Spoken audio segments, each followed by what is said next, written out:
चला आपण पट्टी पापड बनवूया। बघा मस्तपैकी 4 वाटी तांदळाचं पीठ घेतलेलं आहे आणि 4 वाटी तांदळाचं पीठ आहे तर 8 वाटी आपल्याला पाणी घ्यायचं आहे। बराबर माप आहे।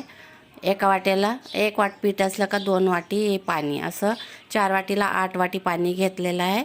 आणि एक छोटा चमचा मीठ टाकलंय, एक मोठा चमचा आणि एक छोटा चमचा टाकलाय पापड खार।